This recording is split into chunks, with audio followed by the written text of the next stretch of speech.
Good morning, everyone. This is a real pleasure to introduce Graham Stevens. He's the co-director of the Center for Climate Science. He's the immensely successful CloudSat mission. And, to be frank, he's one of the most influential atmospheric physicists over the last 40 years. And his influence started with his PhD papers that I think, in a way, probably paved the way for a lot of the parameterization that followed on the interaction between clouds and radiation. So it's been 40 years of great success. So he was a CSU professor for over 25 years. He was chair of UX for many years. He's been, awarded a variety of awards. He's a fellow of the AMS, of the AGU, of the United Kingdom Royal Society. He's a member of the National Academies of Engineering. And basically, one of the key things he has played has been playing a fundamental role in the latest decadal survey. Without Graham, I don't think the decadal survey would have been the success that it is and that it was and that it will be. And in particular, over the last year or 2 years or so, he's been playing a key leading role in the Accp, the Aerosol Clouds Convection Precipitation designated observable that is now the AtmOS mission, and he's going to tell us everything we need to know about it. So take it away, Graham, and thanks so much. Okay, thanks, Joel. And good morning, everyone. And I hope I don't disappoint you, but I'm going to talk about. There's a couple of disclaimers I should mention up front. You can see that I'm presenting this on behalf of both myself and Dwayne Walliser and the entire large ACCP community, which is all contributed to, the definition of this program.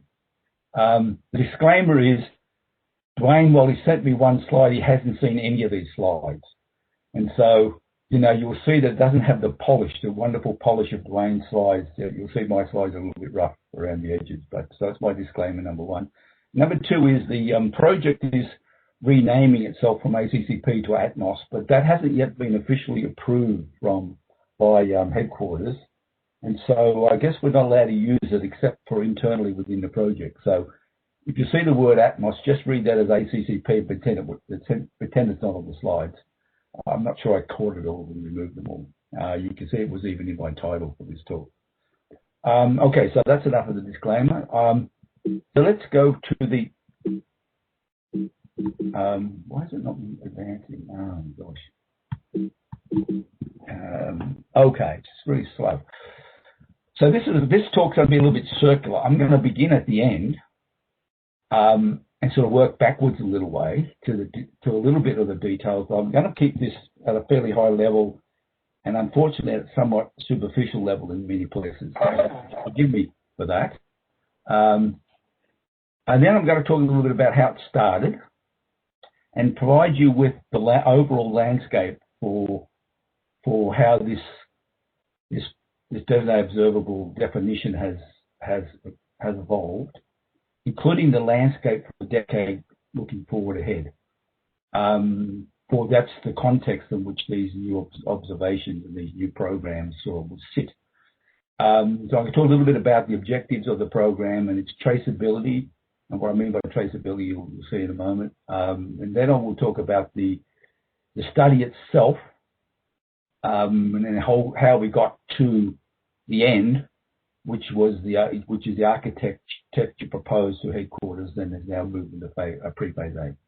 So I'm going to end at the beginning, and then I'll sort of close with just a very simple sort of takeaway vision in a very simple way of what, if you wanted to just sort of think about what ACCP might be, you can sort of think about this as a vision as seen by a cosmonaut on Earth looking down from space looking down to Earth. Okay, so I'm going to begin at the end, as I said, and the end is the definition of this architecture. I'm going to come back to this, of course, so I'm not going to dwell on this very much, but the architecture involves two orbits. And headquarters refers to these as two separate projects that are connected together. There's a polar project and an inclined project. And I'm not going to dwell on the instruments at this point in time. We'll come back to this a little bit later as we start to sort of go forward again and get to the point where this will begin to make sense. But this is sort of the framework of the architecture, two orbits. 2028, 2029, launched separately. There are international partners and there is some discussion about the contribution from international partnerships in this, and the partnerships involve CNES, JAXA, and the Canadian Space Agency. Right, so stepping back, I started at the end and I'm sort of stepping back one step, and this is just a sort of synopsis of the 8 science objectives. I'll come back to this and see why these objectives have evolved as they have. While there are 8 objectives, you can kind of think of them as falling into 4 broad categories: climate feedbacks, weather and hydrology, aerosol properties, and aerosol-related climate forcings. But even these connect to each other. So, for example, high cloud feedback is very, very distinctly connected to our study of convection and convective storms, because the important source of production of high clouds is the deep convection that spews up water and ice into the atmosphere in the upper levels, forming these upper level clouds. So these, similarly, the aerosol indirect effects on clouds, for example, is intimately connected to the climate, the same processes that shape the climate feedbacks of clouds. So these are sort of connected in various different ways, but we've identified these as sort of 8 distinct objectives, and I'll come back to those, and you'll understand why we sort of pose these objectives as we have, as we start to think about the traceability of what ACCP represents in terms of what the community has asked for. There are a number of applications that, pretty obvious applications of ACCP relating to things that deal with weather and severe weather, hydrological processes, hydrometeorological processes, and disasters related to those, as it relates to sort of flooding rains, for example. Air quality is an important element of ACCP, as you saw from the objectives and so on. And so there's a very kind of there was a very active activity in terms of defining the applications of ACCP as we started to form our science and applications traceability matrix for the project. Okay, so there was the study was structured. So I'm sort of still going back a little bit, but the study was structured with a number of groups, and one really quite important group was the science. I forget what the SEC is. Basically, it's the external science community, represented largely by academia, but however also had representatives from major research, non-NASA research labs such as DOE's Lawrence Livermore, and NCAR itself. We had key leaders in the science providing us oversight to make sure that we were sort of addressing our thoughts in terms of the big science and important science were indeed resonated with that community, and so we had the community backing. And they've identified what they think would be really the first evers that would come out of the ACCP once we implemented as we showed you, as those 2 orbiting spacecraft and the other components of ACCP, which I'll get to. Global observations of vertical motion will be a real first ever. Fundamentally, the dynamics of the Earth system is kind of the new dimension in Earth system science, and this measure of vertical motion, is one aspect of that new dimension. But the profiles of aerosol will be unique, and I'll explain a little bit of that in a minute. Ability to have co-located dynamics, microphysics, and aerosol characteristics is going to be revolutionary, and so on. So these are the 5 first evers that the community, the broader community, who provided guidance to the study had identified. There are things we don't know, and we think we're going to be able to address with ACCP. So there's going to be some degree of discovery with ACCP, much of which we actually probably have yet to even realise what that might be. But, for example, there's things that we just don't understand in terms of measuring or metrics of intensity of, severe convective weather and storms. We don't know why, for example, storms over Africa produce less rainfall, yet they appear more intense.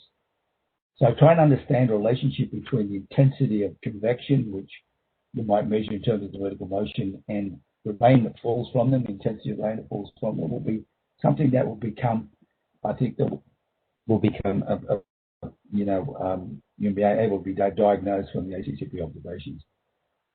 Why are storms so severe over Argentina, but not over southern Africa and Australia, for example? Look like they have the same sorts of forcing, but they have different degrees of severity. So, there are just things we just don't know yet about the fundamental aspects of the major storms on the planet that ACCP is going to really be, I think, revolutionary for. With respect to aerosol, one of our real capabilities is measuring the profiles of aerosol properties, and I'll highlight this a little bit further down the way as we go back into get more and more into the detail of ACCP as we then start moving forward from coming back with this. But one of the things we need to know is whether the aerosols absorb or scatter, and where that is distributed in the vertical. So imagine an aerosol blob that absorbs and heats the atmosphere. It really matters a lot to whether that heating is low in the atmosphere or high in the atmosphere, because it affects the atmospheric stability, which in turn affects other aspects of weather and meteorology and the atmosphere. So just knowing the vertical distribution and the characteristics of the aerosol as a function of vertical is really, really quite important. It's also relevant to trying to understand, for example, how aerosol might get removed by rainfall and the air quality aspects of the aerosol itself. So the vertical distribution of aerosol and its properties is really kind of an important aspect that ACCP is going to bring a focus towards. Okay, so now we start from the kind of the real beginning and how it started. Right? So that was just basically like a précis of ACCP in many ways. Now we're going to go begin from the beginning and move forward. So how it started is, it started actually, I think it started with the previous decadal survey. Actually didn't, probably began even before that with previous renditions of the IPCC assessments. But basically, it began to be crystallized with the very first decadal survey, with the, at that time, the definition of the ACE concept, GPM, which was already in the books before that decadal survey, but also crystallized with that decadal survey. So these were elements that laid a bit of foundation. And then we had the AR4 IPCC assessment, which called out the real challenges in climate projections with respect to feedbacks and forcings of the Earth system, particularly related to clouds and aerosol. And this then that's on the timeline. This then fed into the decadal survey, the 2017 decadal survey assessment, and out of that became a recommendation for aerosol cloud and convection, aerosol cloud convection precipitation, designated observable. And so this is these all fed in ultimately to defining what ACCP has become today. So let me just now stand back a little bit and think about the landscape in which ACCP is being established on. And this is really kind of important because it's really the context for which we think ACCP will offer progress in the years ahead. So the first part of the landscape was, in many ways, the A-train and GPM. We learned a lot with the A-train and how to, for example, fuse multi-sensor information to start to probe understanding about key processes of the physical system. I'm going to come back with a couple of examples of this a little bit further down the road, but this is really kind of important. And so this is one part of the landscape of which ACCP is building itself, is on developing a strategy to address critical process understanding through multi-sensor observations and the fusion of that. I'll talk a little bit about that in a moment. The second aspect of the landscape is the Geo Ring. The geostationary satellites now have unprecedented capabilities like which we've not had before. We now have common spectral channels, have this global representation spectrally at high time resolution and increased spatial resolution. This provides us with a really unprecedented way of providing context for ACCP, the time evolution of things that matter to ACCP. And so, for example, I'll take this from the study of Soden in Tian, 2002. I think it's the right one. Tian can correct me if I'm wrong, but it basically shows you the correlations or the connections. We know that there's a connection between precipitation through convection and high cloud amount and the upper tropospheric humidification. All of these variables, the three variables, are all very pertinent to climate and climate change, for example, pertinent to weather and the evolution and variability of the Earth system.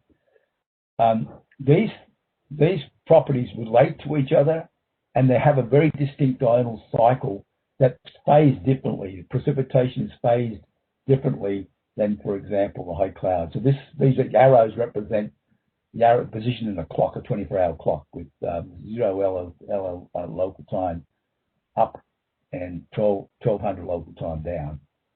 And so there's a phasing that takes place with precipitation and high cloud and humidification, which occurs then later.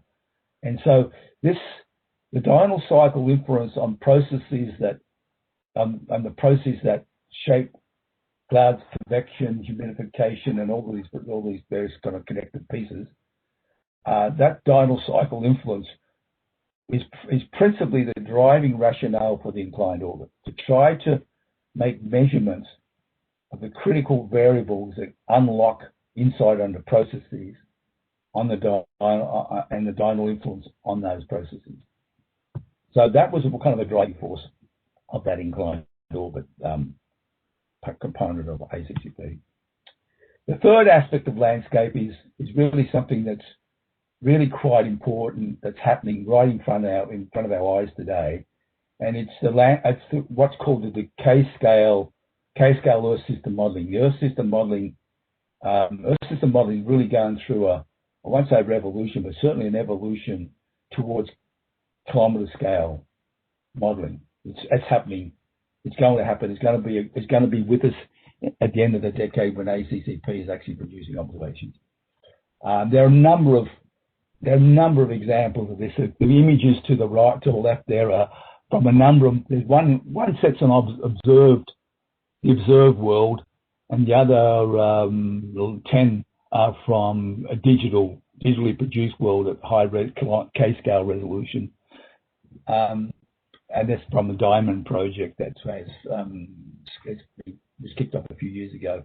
We're now moving steadfastly towards development of K-scale Earth system modelling, and this has really beginning to cause a real tension within Earth system modelling across the world. It's kind of an interesting scenario, but basically, there's two. These are just extracts taken from two important papers. One's a position paper from the Royal Society to the COP26, articulating what it sees as the next generation of climate models, and their argument that the next generation climate model will be K-scale, digital Earth climate models. There's already major activities within Europe to move steadfastly towards the creation of these Earth system models at the kilometre scale. Why this is important, why this is relevant to the landscape of ACCP, is sort of illustrated in these figures here. And I just sort of focus on, I presume you can see my cursor there, but just focus on, let's just take the right-hand most figure here, which just shows you the PDF of precipitation as a function. These are from global models, sort of global PDF of precipitation rate and frequency here. And this is for the different colors, and these curves represent different global model resolutions from 14 kilometers, 7 kilometers, 3.5 kilometers, 1.7, and 870 meters global resolution. This is from the NICAM. That shows a number of NICAM experiments done by Japanese colleagues. You can see the PDF of precipitation. We've known this is not just from the NICAM model, but other models have shown the same thing. Indeed, the ECWF forecast model has been run at kilometre scale as doing test examples of kilometre scale forecast. And they all show this behaviour of a fundamental shift in the PDF of precipitation from much less intense precipitation in the coarse resolution models to much higher a much higher precipitation at the tail of the distribution in the high resolution models. Other examples were taken from the simulations of CONUS precipitation with different models of different resolutions, and the ability to represent the diurnal cycle of precipitation, which is these three panels down here. The 12-kilometre model is unable to represent anything near the diurnal cycle of precipitation over CONUS compared to the observations where the 4 kilometres starts to get the characteristics of diurnally forced convection and its effect on precipitation. Simply put, this is the issue. Simply put, a necessary condition to model and predict the impacts of extreme weather and project changes to it in a warming world requires K-scale models, at least, that resolve convection. You cannot argue for credibility in models of coarse resolution that talk about extremes in precipitation. You're just not resolving the processes that shape the extremes of precipitation. So this is really one of the driving forces towards K-scale modeling when you start to wonder about applications, societal applications, and how extreme weather is going to change with warming. Fundamentally, can't be addressed. I'm going to make this statement. Can't really be addressed without resolving the processes that determine extreme weather. So this is really a revolution that's taking place, and this will be in place at the end of the decade. So these tools will be in place, as I said, at the time of ACCP. But these tools won't just be model and forecast. These tools will be, they will project, be part of the overall analysis system, be part of the observing system itself, ultimately, in order to give you time-space resolution of information needed for the applications. It will come from some blending of the observations and models, and these K-scale models will be critical in that respect. Okay, enough harping about that. So now we look towards the objectives, revisit the objectives and the traceability of the objectives, how the objective came about, what forced them to be defined the way we did. And it sort of started with, basically a traceability back to the decadal survey recommendations. The decadal survey recommendations were framed as follows. Basically, there was a large community input that fed through 5 panels. And the 5 panels are listed there on the left, and many of you probably know what these panels are. The hydrology panel, I'm just going to abbreviate it. The hydrology panel, weather panel, ecosystems panel, climate panel, earth surface, interior panel. And these panels sifted through these responses and also a number of other inputs and defined a series of objectives. And there were 24 most important objectives that filtered up from these panels. These most important meant in the panel's eyes and in the study's eyes that if we did not make progress towards these objectives, Earth system science would not make progress in the decade.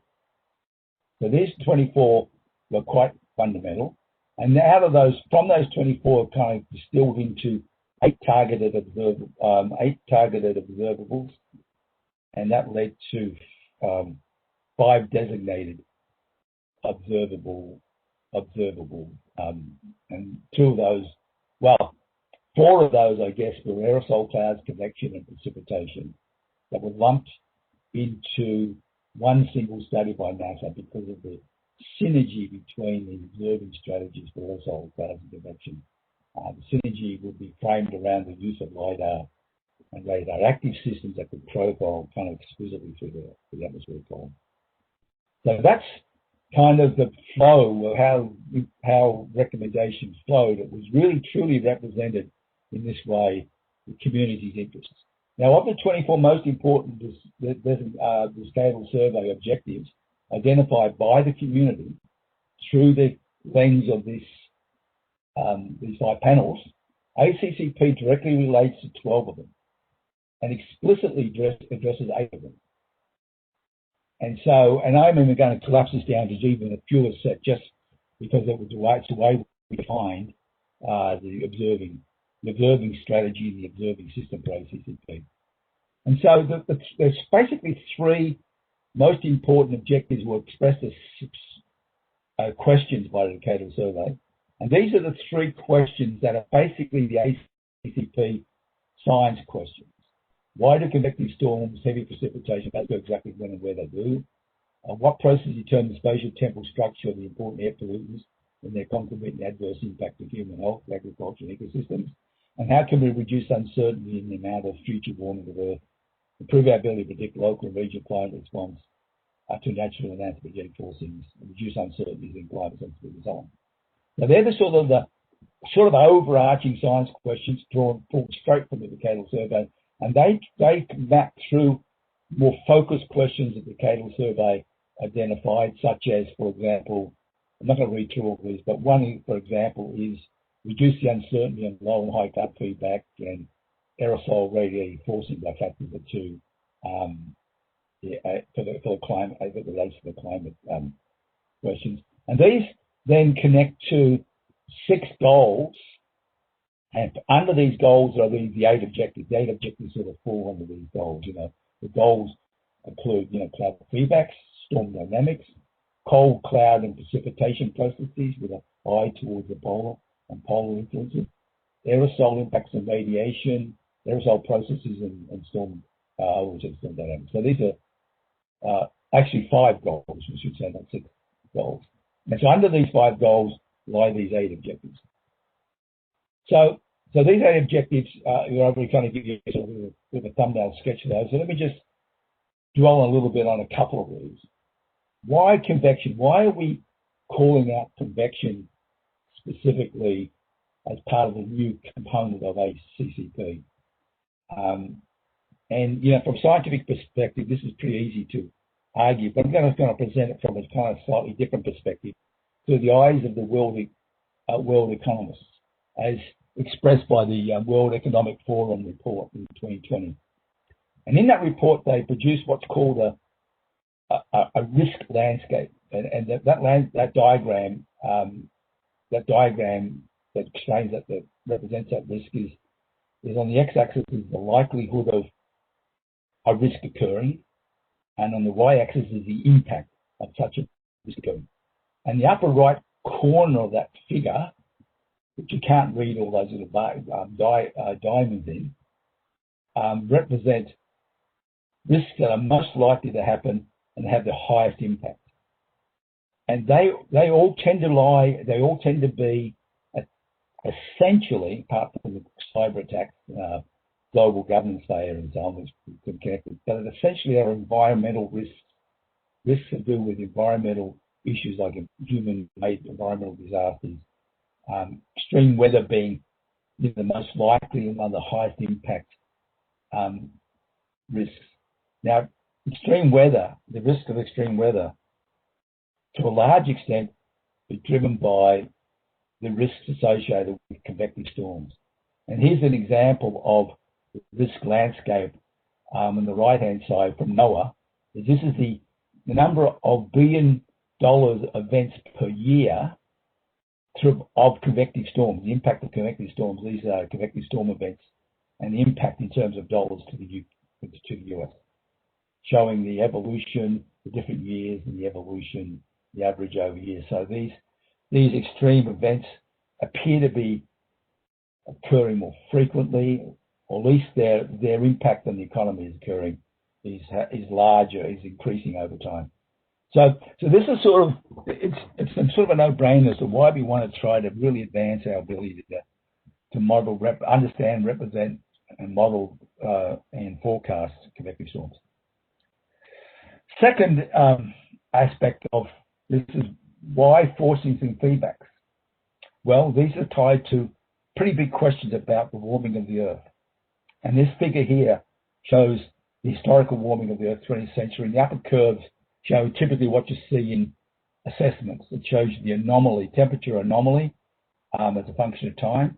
The lower curve actually shows the temperature itself as a function of time. And you don't tend to see this figure because it reveals something rather uncomfortable. So the warming has occurred, that's sort of highlighted by that arrow and designated as A, is driven by forcings and feedbacks. The degree of the warming is driven by forcings and feedbacks. But it's also driven and influenced by B, which are the biases of the models. The spread of that models in the lower sets of curves really is sort of emblematic of biases of the models. And those biases in turn affect the degree of warming and the projected warming. I'm going to try to show you, illustrate this point in a minute. The 20th century warming, as I said, is shaped by forcings and feedbacks, and the IPCC has in previous and the present, the AR6 makes the same point as AR5, as AR6 is AR, no, yeah, I've got the number. The present assessment, which is currently in embargo, makes the same point, is that the largest source of uncertainty associated with forcings tied to aerosol.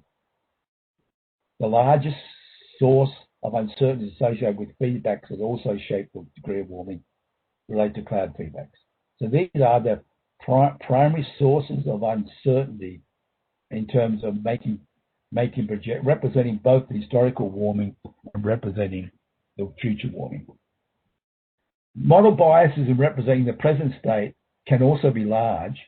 They typically involve clouds and can significantly affect the degree of warming. ACCP objectives lie at the heart of critical biases present in models today. I'm just going to highlight an example here.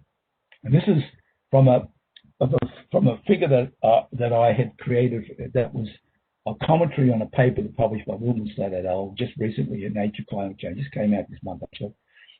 And it sort of highlights the sensitivity of climate projections to the existing base state of the climate system, and hence the biases of models in representing that base state. Okay, so there are three panels there. One represents the CMIP 5 class of models, one represents the CMIP 6 class of models, one represents the experiment Wildenstein had done. The CMIP 5 represented southern, now these are all relate to probably the southern ocean clouds. Those clouds around, some between 40 and 60 degrees. And the models, the CMIP 5 models, had way too little supercooled water in those clouds. They basically just didn't reflect enough energy, sunlight back to space compared to the observations. But the clouds that were there would just rain too frequently.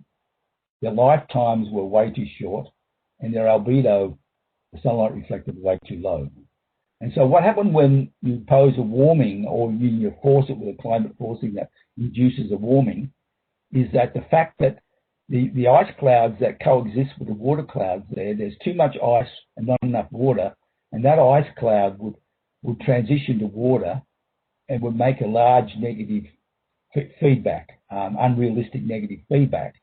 And that ended up resulting in a climate sensitivity that was evident for CMIP 5.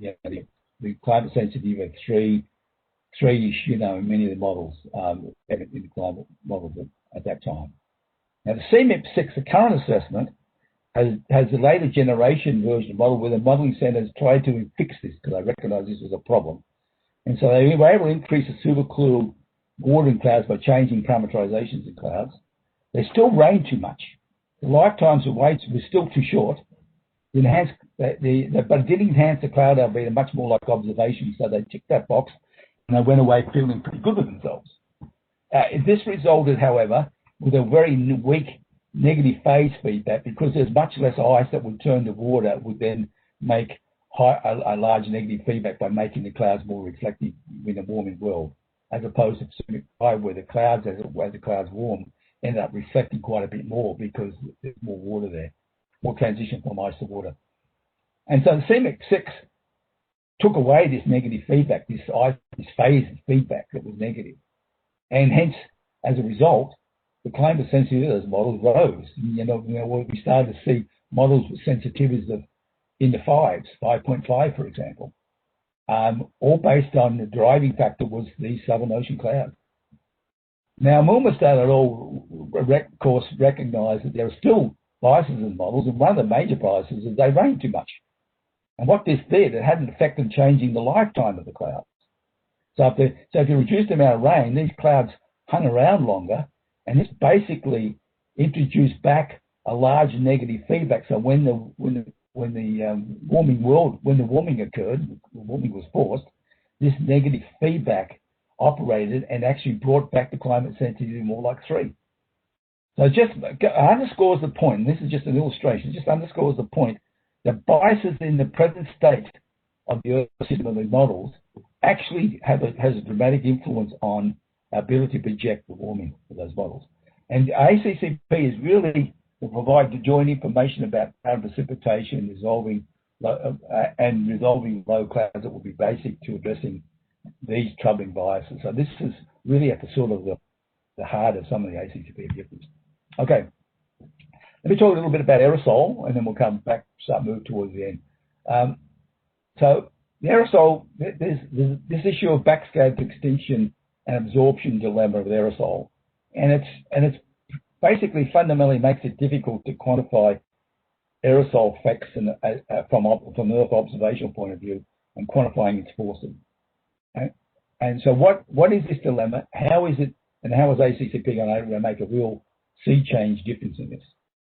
Okay, well, the issue is fairly simple. Imagine you've got 2 aerosol layers. One is just the aerosols are primarily scattering, and one the aerosols mix absorbing and scattering together. Lots of aerosol, but they also absorb. From a point of view of looking down from the top of the atmosphere down, the amount of sunlight, for example, might look the same. The amount of laser light backscattered might also look the same. So we can't really distinguish between whether there's lots of aerosol that both absorb and scatter, or whether there's fewer aerosol that just scatter. And the way we've done this in the past is try to impose information about what we think the aerosol are. We try to unscramble this egg, as it were. And this is a real problem. And it's a real problem from the point of view of aerosol forcing climate. I'm going to use something I'm sure none of you have seen, because this is such an old figure.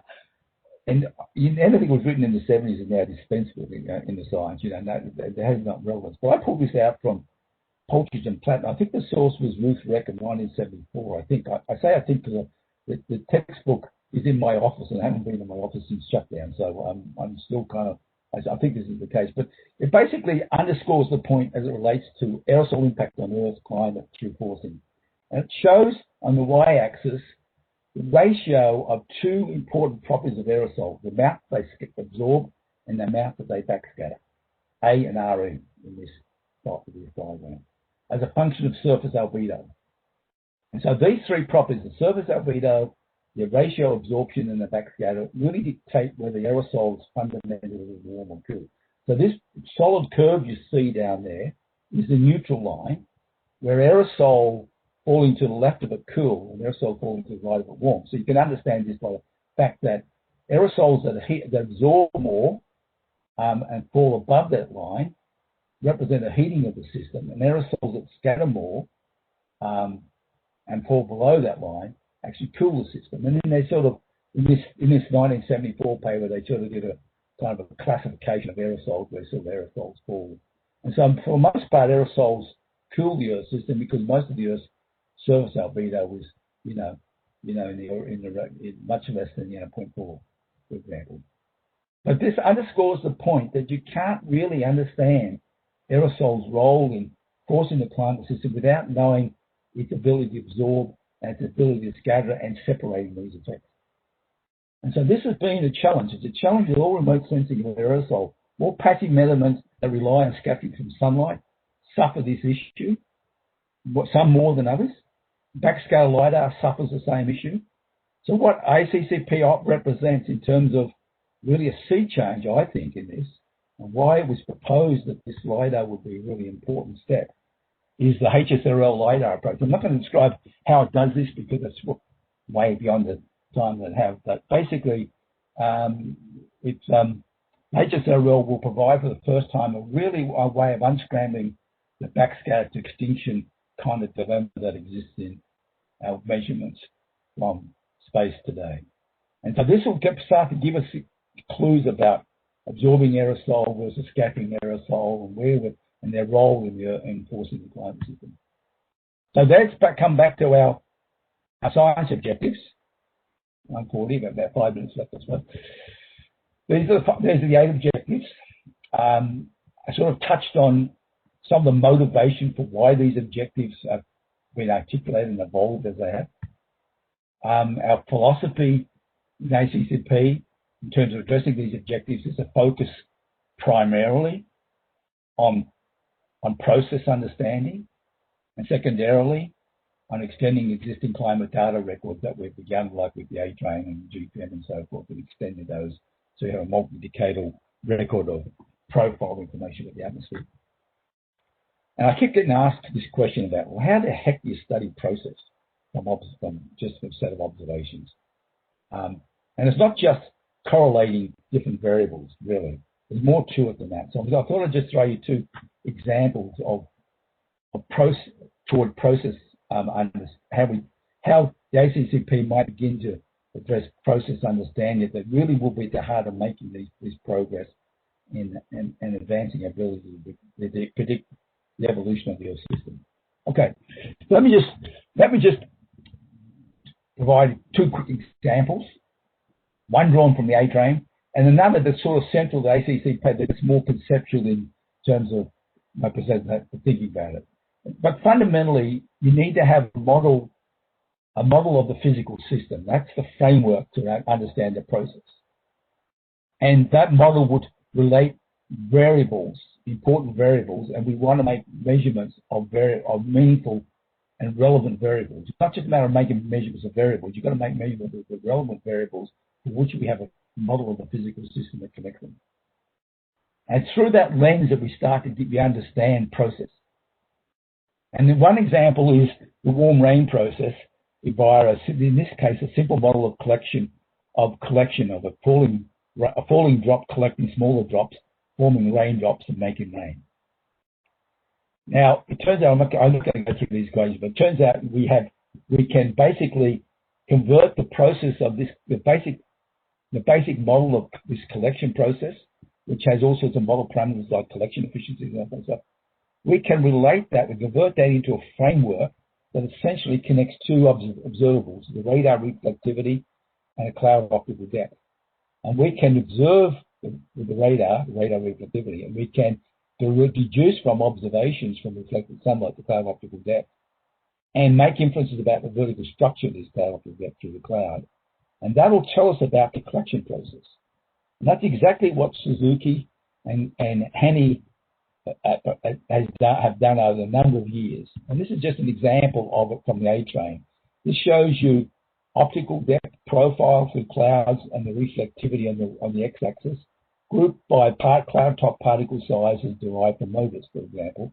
The optical depth comes from MODIS. The radar reflectivity comes from CloudSat in this case. So it's an illustration of fusing multi-sensor data together through the lens of a process model to understand process. And so without any slope in this relationship, there's no rain forming. This is purely cloud. As the particles get larger at cloud top, you can start to see distinct evidence of rain forming through the cloud. And this has been a very valuable tool to test rain formation in warm clouds, the like of which we now have more current models have major biases. A second example is the bubble buoyancy, a plume model of bubble buoyancy. Basically, the vertical motion of a buoyant bubble rising in air can be related to the potential energy associated with that buoyancy. That's in atmospheric science parlance, it's called CAPE. And basically, the vertical motion squared is related to this CAPE. And so the vertical motion is related to square root of CAPE, just through a simple argument of buoyancy of a bubble. And so we can start to begin to test the relationship with observations of vertical motion, such as from the Doppler radar, and CAPE, such as from the environmental thermodynamical information that will be available in part of the analysis. And we can start to begin to look at this relationship and understand this relationship. And this is pretty fundamental because we think we can probably say something meaningful about how CAPE will change in a warming world.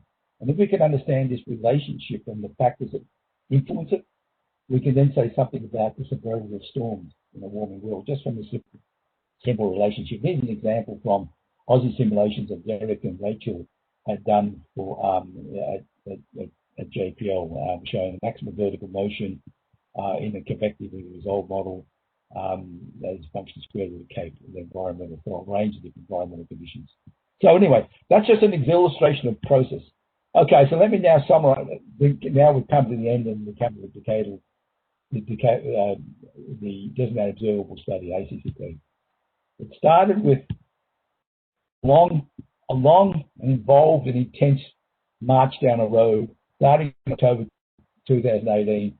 In between this bubble and this bubble was the SATM definition that really sort of crystallized the definition of ACCP. And then we had a whole series of architecture studies, construction studies and evaluation studies in architecture. We also had quantitative science evaluation represented by these red bubbles here, marching along for a couple of years of this study, ultimately leading to the architecture that I showed you at the end. I think I can skip over this slide because it basically just shows the same thing. We now presently have been pre-phase A study. It involved also large community engagement events. We had a number of workshops, large workshops, some focus workshops and suborbital activities, some which I sort of summarized right at the end, which I'm now about to at the end. And, so we had a variety of real broad input from the community and buy-in from the community. So we wanted to make this, really a community, activity and not simply a NASA-centered activity. There was many participation JPL in the study itself through the study management team. We had this structure over here. I'm not going to spend time on the structure over here, but there were many folks listed to the left there. And you probably can't see that because it's probably maybe small on your small screens. But we had, Dwayne and I were involved in the science and applications leadership team called the SALT. So with SALT. Suborbital program, Felix has been involved in co-leading the suborbital program definition. Science definition, the impact team really did nuts and bolts in terms of, will the observing system deliver the variables that we think we need to address the objectives and so on. We had representation engineering teams, and then representation application team. We've now moved into a project organization where we have now a science and applications team that Dwayne and I are on. We have suborbital activities. We have instrument teams. We're helping define the definition of the instrument requirements for pre-phase A. Now, an important point is that these instrument teams, the idea was that with the active instruments, that would be the larger instruments, were going to be designated instruments or directed instruments, I should say. That's our intent. That was the project's intent. But NASA headquarters is mulling over the idea of these perhaps being competed.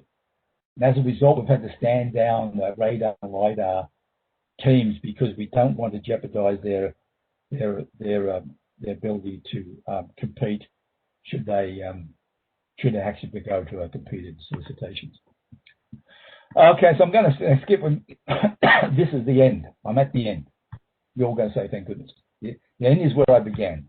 Here's our architecture, 2 orbits.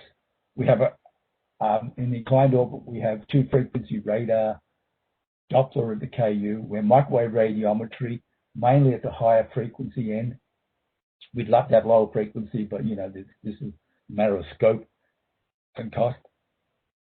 We have the backscale LiDAR in the inclined orbit, primarily for cloud and aerosol, but not the HSRL, so not really addressing the aerosol capability that we need to address the climate impacts.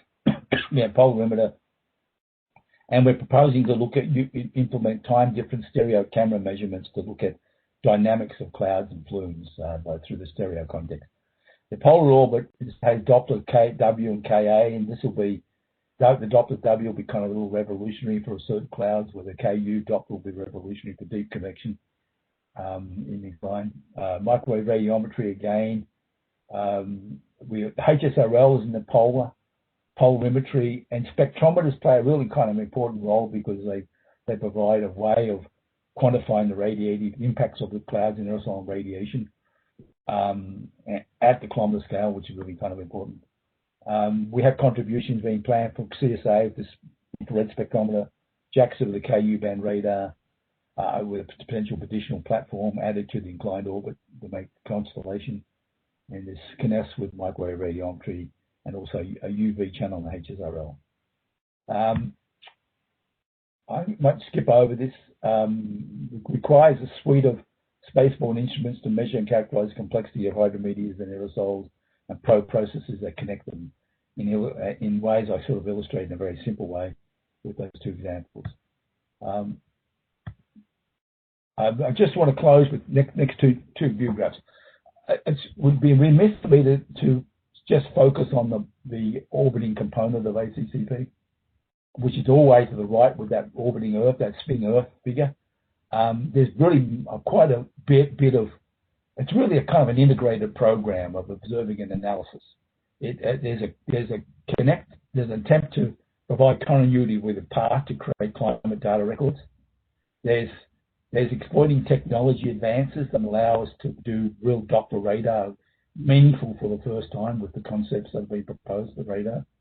Polarimetry, the spectrometry, and we're all coming under, benefiting by technological advances. The program of record is huge. The geostationary program of record is huge, and we plan to exploit and be active in developing key products for that.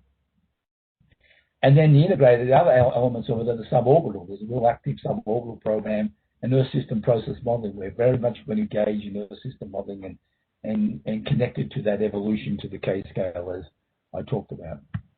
And just to leave you with a vision, if you want to have a vision for what we might be in the end, and it's sort of stated to me succinctly by this statement by this Russian cosmonaut, USSR cosmonaut, I should say. As the orange glow formed as a result of dust storm over the Sahara and caught up by air currents, reached the Philippines and settled there with rain, I understood we're all sailing in the same boat. And this is, to some extent, ACCP in a nutshell. It's all about that processing of all the particulate matter through the atmosphere that rises, couples in the clouds and precipitation and falls back out again in the system. That's ACCP in a simple vision. And that's it, folks. I know I went a little bit long, but I'm happy to take questions, and I will stop sharing my screen so I can see questions. Thanks, Graham. Coming in. Don't stop. Thank you. Wonderful presentation. Everybody's clapping. A lot of people are can see. I can see the orange hands going, Sort of bang, bang, bang. Yes. Okay, yes. So there are two questions on the chat box. So there's a question from Evan Fishbein. Evan, do you want to ask the question, or should I read it? You have to I'll read the question. So, yeah, I'll read it. So Evan's question is, why was the KU used in the inclined orbit and KA in the polar orbit? Because the KU is the sensitivity, it has to do with the sensitivity of the radar. The KU is primarily going to be sensitive to, we sensitive somewhat to shallow convection, but deep convection, the footprint somewhat larger. The KA has greater sensitivity, so it'll represent more of a dynamic range of the convection, including shallow convection and convection that's not necessarily, confined to the tropics and maybe the more intense convection of mid-latitude. So it's really a sensitivity issue, Evan. So it covers a more greater dynamic range, that way I would argue, and greater dynamic range in the Doppler motion in terms of clouds and convection. And the W band really gets to the shallow convection and cloud, and we think we can do something really quite meaningful with the W band Doppler, unlike Earth Care Doppler, which is really pretty coarse. And the secret is this two antenna design that our JPL engineers have come up with, which is really kind of a game changer for Doppler.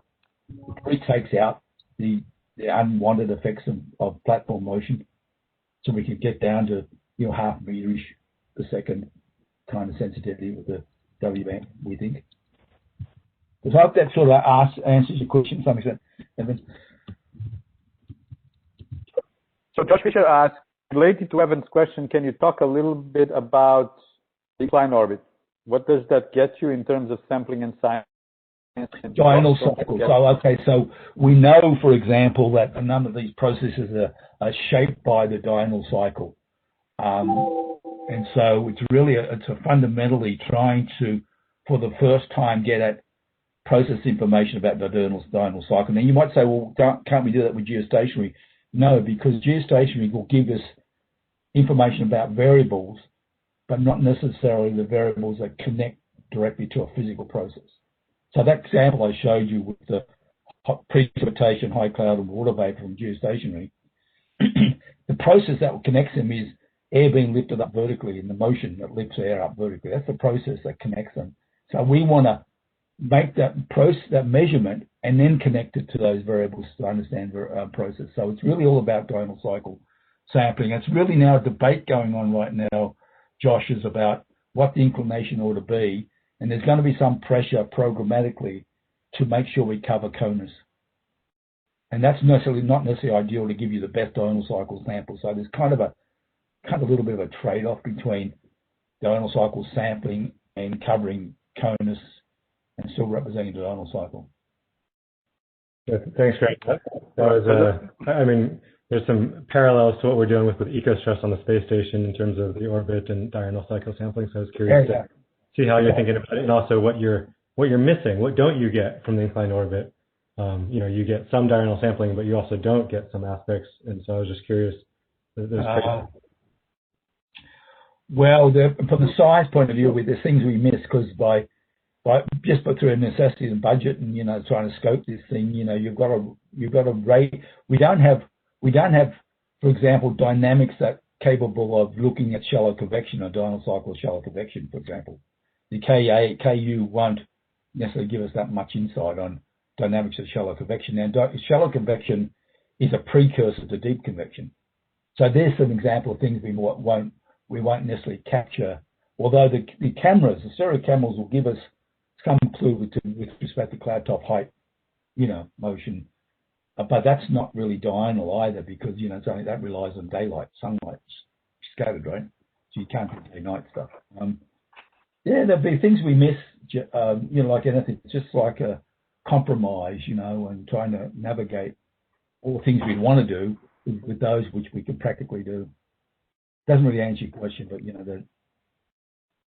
there's some more. I can see some more popping up there, Joel. Scott. Scott.